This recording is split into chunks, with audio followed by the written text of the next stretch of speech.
some of you will remember, the most watched TV show in history had been the final episode of MASH. Now, the younger kids don't even know what MASH was, but you can take it home and explain it what MASH was. That show has been surpassed by Super Bowls over the years, but it was a great scene because MASH was a great TV show. I think the men who came home from World War II and maybe Vietnam people could identify with the soldier and the nurse, and it was, but there was an interesting character who was rarely the center of attention, but he was in almost every episode. It was Father Mulcahy, who was a dutiful and loyal Catholic priest ministering to the guys who had been shot, whatever. But the one episode was about him. I think it was the only time I can remember him being the star of a particular show. And it centered around a young soldier, one of our boys, who had shot himself in the foot because he wanted to go home. He had just had what we would call, post-traumatic stress, whatever you want to call it, battle fatigue, whatever. He was just sick of war. And so he took a drastic measure so that they would send him home.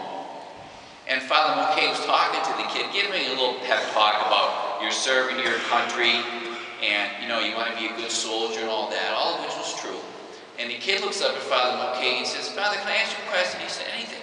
He said, "Have you ever been out there in battle?" And Father Mulcahy said, "Well, my job is here. They don't send me out to the front lines." He said, "Well, Father, maybe they should.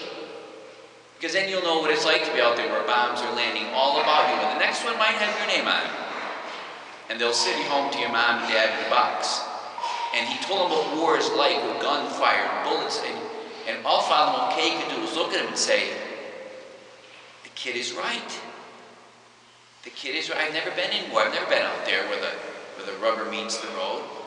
So the next day, they need somebody to go out and pick up somebody on the Jeep. They weren't helicoptering. And he jumped on the Jeep with radar, and he went out to get the body and bring the kid back. And bullets were flying and bombs were landing all around him. And he got back and he's like, "Oh my God, now I know what that kid was talking about. Now I've seen it firsthand. Now I've been out there where the bombs and the bullets are." And he went into the kid and he talked to him. And he said, "You know what, son, you were right. I had no idea what it was like until I went out there and joined the guys on the front line." He came back a different person. He came back a better priest. And that's what we're celebrating today. The Word became flesh and dwelt among us. There are many wonderful religions in this world. Each has its own strengths and weaknesses, I suppose. But why are we here as Christians, as Catholics? Because the Word came down and spent time with us. The front lines. The front lines. Jesus actually came and walked the same paths we do, ate the same food. He became one of us for a while, and he's still with us till the Eucharist. I know most of you. I've been here a long time. I know the ones who are dealing with emotional problems, psychological issues, loneliness. I know most of you. I know what many of you are dealing with. Jesus dealt with the same stuff. He knows how you feel. He was abandoned by all his friends, betrayed by one, denied by the other, and the rest just ran. He knows what it's like to be lonely, to be the loser, to be abandoned. Now you can pray,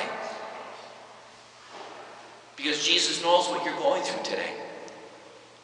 Many of you, I've buried many of your families, parents, spouse, sometimes children. When Jesus went to the site where Lazarus' body was laid, it says Jesus wept. That's the shortest line in the Bible. 2 words, Jesus wept. And boy, did he know physical pain. None of us will be crucified. He's been through that. When you're going through that, the chemo, the radiation, the surgeries, he's been there. He was on the front. And if you're having financial problems, and the bills come out the week after, all those presents you exchanged last night, those bills do come. Jesus, if Joseph had been a wealthy man, they'd have found room for him at the end. He was a, low-class carpenter, probably low-grade pay. No room for you, fella. And Jesus was who was buried in a grave that belonged to somebody else. You know hardship? He knew hardship. Man has always worshiped God. But now man can talk to God. Nothing concerns me more than our young people who find life not worth living anymore and decide to end it. That God doesn't care. God doesn't know. Oh, what is Christmas about? The Word became flesh. He knows exactly what we're going through. That's why crowds come out by the thousands. Millions last night. Because there's something special. The Word became flesh. He is one with us. Love, joy, peace, that's all possible because of Christmas. There's an old story of a little post office in a small little town where, the postmaster was like a mom and pop kind of one-man operation. And it was a week before Christmas, and there was a long line of people mailing things so they get there in time. And this woman was kind of at the back of the line, and all she was going to buy was stamps. And the guy in front of her said, well, there's a machine over there. Just go buy your stamps over there. And she said, the machine won't ask me about my arthritis. But the lady at the counter did know. God does know. He cares. And He loves. Let us stand, my friends. We'll profess our faith in Almighty God.